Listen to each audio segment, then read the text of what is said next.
My name is Loretta, but folks call me Lori Bennett. I'm 63, living alone on the edge of Blue Juniper Lake in rural Georgia, a place where the pines hold their breath and the water remembers everything that's ever been thrown into it. 8 months ago, I buried my only child, Malik. Since then, the house has been too quiet, the clock too loud, and the ache too faithful. That afternoon, the kind that clings to your skin with wet heat, I was nursing a glass of sweet tea on the back porch when I heard an engine tearing down the dirt road like it was running from the devil. It was a silver sedan I knew like a rash I couldn't scratch my daughter-in-law's. Sable Wynn. She braked hard at the lake's lip, popped the trunk so violently the lid rattled, and hauled out a brown leather suitcase. Not just any suitcase, the one I gave her on her wedding day. For carrying your dreams, I'd told her, back when I still believed we were the same family rowing toward the same shore. Sable staggered under the weight. She kept looking around as if eyes were crawling on her skin. And then she wound up and heaved. The suitcase hit the lake with a slap, bobbed, and began to sink. "Sable," I yelled, my voice shredded by distance. Either she didn't hear me or pretended not to. She sprinted to the car, tires whining, dust rising, and disappeared the way cowards do, fast and without apology. For a breath, I froze. Then my legs decided they didn't care about my years. I ran. Down the steps, across the yard, through the reeds, into the water. The lake was colder than any September had a right to be. Mud tugged at my ankles like greedy hands. I grabbed the handle of the suitcase as it tilted face down, the leather bloated and dark. It fought me with every inch. I fought back. I got it onto the sand and heard it, a sound so small it could have been imagined, except it wasn't, a muffled cry. The zipper was water-swollen and stubborn. My fingers slipped. "God, please," I said, half prayer, half demand. The zipper finally surrendered. I opened the lid. Inside, wrapped in a soaked powder blue blanket, lay a newborn boy. Lips blue, skin waxy. Umbilical cord tied off with twine. I pressed my ear to his chest, swallowed the ocean of silence, and then, there. The faintest puff of air. I don't know how my knees worked, but I was on my feet, running, clutching him to my heart like my heart knew what to do and the rest of me would follow. In my kitchen, I dialed 911 with hands that didn't feel attached to my body. The operator was calm in the way people are when they can't see your floor covered in puddles and mercy. She told me what to do: dry him, warm him, keep him awake with the promise of a voice. I rocked him, sang nonsense and lullabies half remembered from Malik's baby days, and begged the minutes to move faster. The ambulance lights peeled the night open. They took him, they took me, and we hurtled to Atlanta Medical. Severe hypothermia, probable aspiration, the paramedics said. The words whirled around us like a broken halo. At the ER, they cut us apart with swinging doors and rules I understood but hated. A nurse with kind eyes and a name tag that said Carla sat me down and took notes while I shook like I'd swallowed a thunderstorm. Detectives came. Questions came harder. There was a woman about my age with a spine you could hang a coat on, Detective Nia Coleman, and a younger officer behind her scribbling everything like he was paid by the letter. I told them what I'd seen: Sable's car, the suitcase, the throw, the sink. "You're certain it was Mrs. Bass?" "When?" Nia asked, dark eyes trying to catch any lie with a net. "I am," I said, and felt the certainty wobble because grief will blur a truth if you stare at it long enough. Hours bled into each other. The baby fought. Machines beeped. The hospital hallway smelled like bleach and maybe new beginnings. A doctor with sleep carved under his eyes told me the baby was stable but critical. I heard both words and clung to the first. Then the police pulled a photo, Sable's sedan on a supermarket camera, 30 minutes away, time-stamped 10 minutes after I swore I saw her at my lake. It slammed into me like a mistrust. "How?" I asked. Nia didn't answer. She didn't have to. The question was already turning me inside out. A social worker named Rhea settled into the chair across from me the way people sit when they bring policy more than comfort. She asked about my living situation, income, health, the whole exam you take when you're being measured for the privilege of loving someone. "The baby will need a temporary foster placement when discharged," she said, voice professional enough to make compassion feel like a memo. "He'll be safe," she added, and I resisted the urge to shout that safe and loved are cousins, not twins. Could I? The words tumbled out before I weighed them. Could I take him? Rhea's eyebrows tried not to say what her mouth didn't. "You are 63. The system prefers younger arms." "There is a process," she said gently, "which is bureaucrat for a marathon. Background check, medical clearance, psychological evaluation, home inspection, and training, about 40 hours. I took the paper like I was signing up for a race I hadn't trained for but refused to lose. 2 nights later, a conference room filled with unfamiliar names and a familiar ache. Nia. Rhea. A man in a dark suit who smelled like courtrooms, Dr. Brooms. Lionel Keene, forensic genetics. And Nurse Carla, hands folded as if ready to catch me. "We need you to hear this from us," Nia said. "We ran a DNA comparison." She let the silence be an usher. "The child is your biological grandson, Ms. Bennett, Dr. Com." Keene said, clinical voice softened by a sentence that changed my blood, approximately 25% shared DNA. "He is Malik's son." It didn't fit at first. Malik had been gone 8 months. He hadn't left a secret confession, no late-night call. But math and biology elbow their way past disbelief whether you invite them or not. "Sable knew," I said, the floor tilting. "She carried him and hid him." Nia nodded once. "We believe she was pregnant at the time of the crash," she said, then slid devastation across the table like a file. "There are inconsistencies in your son's accident. A second inspection of the vehicle indicates brake tampering. Murder was a word that tastes like metal. I said it anyway. I was allowed to see him.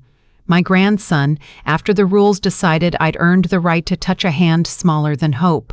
They suited me up, and Carla walked me to the incubator in the corner where a tiny boy lay under a web of monitors and the stubborn light of the living.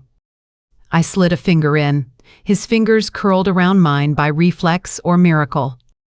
"Hi, baby," I whispered. "I'm Nana Lori." "I've got you." Names mattered. Rhea asked for one for the chart until a judge chose otherwise. I chose Noah, after my father who believed boats and faith could outlast any flood. It felt right. The days became a grid. Mornings at the NICU with Carla translating beeps into English, afternoons filling out forms, evenings with Pastor Jerome who sat with me in silence better than anyone else could speak, nights with the ache that asked if I was too old for diapers and dawn feedings and starting over. I took the medical exam and learned I was sturdy enough. I sat through a psychological evaluation where a therapist half my age took notes while asking if I wanted to replace my son. I told her the truth. You don't replace a child, you expand your heart for his child. I endured the home inspection. 2 women in sensible shoes measuring window latches and smoke detector batteries, like they were measuring my love. I signed up for the training, 40 hours of being told not to shake a baby, how to swaddle, how to burp, how to recognize a fever from a fuss. I kept my mouth closed because I wanted the certificate more than I wanted to teach the teacher. Evidence trickled like a rising creek. Nia found the mechanic Derek Pope, who took cash and a chance to sabotage Malik's brakes. Paper trails never die, guilt leaks ink. They traced Sable's insurance payout, $200,000, and then a quick vanish into an offshore account that smells like coconuts and paperwork. In Malik's things, a battered journal I'd never known about, I found my son on paper. His awe at meeting Sable, his unease at the way she inhaled money, his note about changing his will 2 weeks before he died, everything to his future children, not to his wife. His last entry was a promise to tell me everything the next day, the day death got there first. 6 weeks into this new life, Noah's tubes were fewer, his cries stronger. Rhea said, "If all goes well, a temporary custody hearing in 2 weeks. That night, my phone rang with an unknown number and a voice I knew like a cut. "Ellie," she said, using a nickname that wasn't mine, like she wanted to push me into a shape she controlled. "It's Sable." She didn't ask about Noah. She named her ransom. "Bring the baby and $500,000. I want what I'm owed." Her laugh had the temperature of a morgue. "Tomorrow. Midnight. Old boathouse. Alone." She hung up like people do when they are sure they're untouchable. I hit record halfway through and called Detective Coleman. "Perfect," Nia said, already moving pieces I couldn't see. "We're going to make her think she's the smartest person in Georgia." "You'll go. We'll be there." I didn't sleep. I watched Noah breathe and promised him a world with fewer monsters in it. The house looked different with law woven through it, maps on the dining table, radios murmuring, a technician pinning a button-sized mic under my collar and teaching me a panic signal, 3 quick taps to pull the entire city through the door if needed. Nia walked me through the boathouse on paper like generals do, the east wall's broken windows, the back entrance sagging like a tired mouth, the rooftops where snipers would settle into the dark and aim steadiness into chaos. "She won't see us," Nia said, her voice a promise bordered by every bad thing she's seen. "You keep her talking. She likes the sound of herself." Noah didn't come. Carla took him to a safe address, kissed my cheek, and told me to return to him in one piece. "I'll be praying and pacing," she said. Pastor Jerome prayed in a way that didn't ask God to change physics, but did ask him to aim a few hearts. At 11:55 p.m., the boathouse sat like a bad memory at the lake's edge, windows punched out by time and teenagers, moonlight trickling through broken glass. My phone buzzed, unknown number. A text, "Go in alone." I parked where Nia said to, skin prickling with 1,000 phantom eyes, and walked toward the door with my heart clenched like a fist around fear. "Sable?" I called into the dark. "Close the door," came from somewhere to my right. I did. My eyes adjusted. She stepped from the shadow. Different hair, different weight, same mouth. She wore black like she'd married the night. There was a smear of arrogance on her face that no disguise could hide. "You came?" she said, almost amused. "You said you wanted to talk," I said. My voice was steady because it had to be. I said I wanted my son and the money. Her gaze flicked over me, looking for weakness she could buy. "You'll get neither until I get the truth," I said. "Tell me why." She laughed, the sound brittle as old paint. "Why do you think, Loretta? Money. Freedom. I married Malik because he was an engineer with a future that spelled out numbers I liked. I was going to cash out in 5 years. Then I got pregnant and he started talking about wills and futures and the kind of forever that sounded like a prison to me. "So you killed him," I said, and the mic under my collar carried the sentence to a room full of officers who needed confessions more than oxygen. "I adjusted," she corrected, "paid a mechanic to take kindness out of his brakes. $2,000 up front, 3 later. A great deal, honestly. Insurance paid $200, but Malik had to be a poet about it. He changed his will so everything else would go to the baby. So all I had to do was make sure the baby didn't exist as a legal person. No baby, no heir. No heir, all mine." "All while pretending to mourn," I said. "You stood over his grave and cried." "Tears are a tool," she said, shrugging. "I gave birth alone in a cabin with cash rent and a door that didn't ask for a name. When he came, I looked at him and felt nothing. Not love, not hate.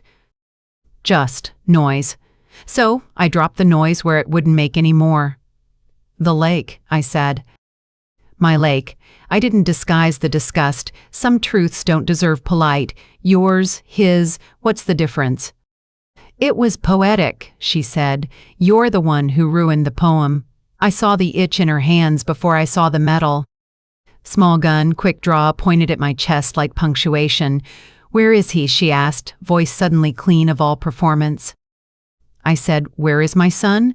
3 quick taps on the mic. My thumb never felt more useful. "You'll never touch him again," I said, and braced for the flash. It came bright and hot. Pain tore across my shoulder, a white scream that left my legs unsure of their job. I hit the floor hard enough to cough up stars. Shouts detonated the dark. Police. Drop the weapon, and the boathouse filled with cracked light, red dots, and the sound of a dozen footsteps making a promise. Sable froze for the calculation of a heartbeat. Run, shoot, surrender. She let the gun fall, lifted her hands, and the weight of what she'd done finally pressed her face into the splintered floor. Cuffs clicked home. Someone's knee was on her back. Someone else read words about rights and silent choices. Someone knelt beside me and said my name like a rope. "Stay with me, Ms. Bennett," she said, her hands steady on a life that felt suddenly slippery. "Ambulance is 3 minutes." I breathed because she told me to. The hospital smell hit me like a déjà vu. Carla's face swam into focus first, and then Noah's, cradled on her shoulder, cheeks plump with second chances. "Hey there, warrior," she said softly. "You did it." Nia arrived with flowers that looked like they'd survived a hurricane. "Grazed muscle," she said, pointing gently toward my bandage. "Missed the bone and the big things. We'll call it what it is, grace." She laid her phone on the tray and played a snippet of audio. Sable's voice filled the room. Cold, practical, self-indicting. Confessions that juries don't forgive. She's charged with first-degree murder for Malik, attempted murder for Noah, attempted for you, and a few dozen things that read like a bad resume, Nia said. "We've got the mechanic talking, the bank records mapped, the journal authenticated. Her lawyer will say she was coerced, but the tape shows the gun before the boast. It's clean." I healed slow, because that's what 63 does with bullets, takes its time. Physical therapy tasted like bitterness and chalk, but I did every exercise like the next one would unlock the future. Carla came by on her off days and showed me how to hold Noah so my shoulder didn't get ideas. Pastor Jerome filled my freezer and silenced my living room with prayer. Neighbors who'd never waved before brought casseroles with notes that said hero and miracle and made me cry in the laundry room where no one could see. The temporary custody hearing felt like a second trip to the gallows, except this time the rope was made of paper. The judge was mid-50s, gray hair, eyes that could read souls and statutes with equal fluency. She took her time through the stack: background check, clean, medical clearance, cleared, psych eval fit, home inspection, child-proofed into submission, training certificate, 40 hours of humility. She listened to Rhea, to Carla, to Nia, to Pastor Jerome. She asked me if I understood what it meant to start a motherhood again at 63, the knees, the money, the years. "Do you feel strong enough?" she asked. I told her the truth. Strong enough is a thing I do 1 hour at a time, and I don't have to be 20 to love him like a promise. I just have to be his. She looked down, looked up, and made a sound with a gavel that sounded like a door unlocking. "Temporary custody to Ms. Maceration." "Bennett for 6 months," she said. "Monthly visits from CPS and a review at the end." Godspeed. 3 days later, Noah came home. We drove 12 miles an hour the whole way because fear was in the passenger seat telling me to. In his room, a space I painted a warm yellow and filled with lullabies, he blinked at the mobile as if it was a galaxy arranged just for him. That first night was a blur: bottles and burps, diapers and doubts, and a sudden quiet at 3:14 a.m. That felt like a halo. I learned his cries the way DJs know beats: hungry, wet, bored, scared. My shoulder complained, but my heart told it to hush. We slept in Mercy's installments. Weeks trained themselves into a life. Diane, no, in my story she was Carla, stopped by with tips that mothers share like heirlooms: how to swaddle a baby so they remember the womb, how to tilt the bottle just so, how to read a fuss for its weather. Rhea did her visits with clipboards and kindness and learned my coffee preference without writing it down. Nia came twice, once with a stuffed bear and a tiny sheriff's hat, and once after the verdict. The trial was the theater of truth. Sable's attorney tried to paint me as a bitter mother-in-law with a talent for inventing villains. The recordings elbowed that nonsense off the stage. Malik's journal gave the jury my son's voice back. The mechanic fell apart on the stand, guilt finally too heavy to carry without confession. The bank statements dotted the I on motive. The verdict took 30 minutes, long enough to say the jurors honored the ritual, short enough to say they were never confused. Guilty. Life without parole plus years that won't matter. It didn't bring Malik back. It did something else, put gravity back where it belongs. At the 6-month review, the judge smiled before she spoke. "Ms. Bennett," she said, "CPS reports are glowing. Noah is thriving, meeting milestones, attached, safe, loved." She looked at me like a mother looks at another mother across a crowded grocery store when both babies are screaming and both carts are full of choices. "I'm granting full and permanent custody. Given the circumstances, you are also authorized to initiate adoption proceedings." The gavel sounded like hallelujah.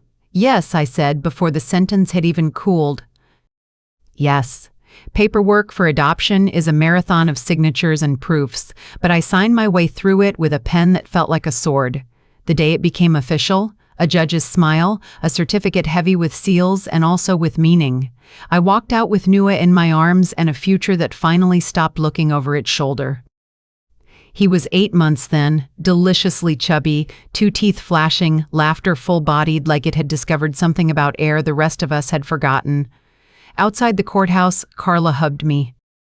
Pastor Jerome tilted his face toward the sky and said something grateful on our behalf. Nia lifted Noah like a trophy and told him to grow up so good that evil would regret ever meeting him. At home, the kitchen filled with roast chicken and rice and apple juice poured into the good glasses, we toasted to Noah's beginning, to Malik's love, to the kind of justice that limps but arrives, to the community that conspired for our survival. I slept that night like a woman who'd carried a boulder up a hill and finally set it down. Time did what time does, walked. Noah found his feet and then forgot how to be still. His first word wasn't mama. It was Nana, flung toward me with a smile that lit corners of the house where grief had once curled up. He sprinted through 2, negotiated through 3, argued like a polite lawyer at 4, and at 5 ran the backyard like a king with grass-stained knees. Every milestone demolitioned a memory of blue lips and replaced it with color, first steps, first day of preschool, first joke told too loudly, first night without waking, first time he traced his hand and called it art like it was. I told him about his father in pieces gentle enough for a small boy to carry, about Malik's laugh, the way he could turn a busted toaster and a paperclip into a minor miracle, the way he said, "I love you," like it was already understood and also brand new every time. Daddy hero. Noah would declare like a pledge, and I'd nod because some labels are correct and permanent. I did not tell him about Sable. Not yet. That truth is a grown man's weight, and he is still a boy. One day I'll lay it out carefully, with all the edges wrapped in love and facts.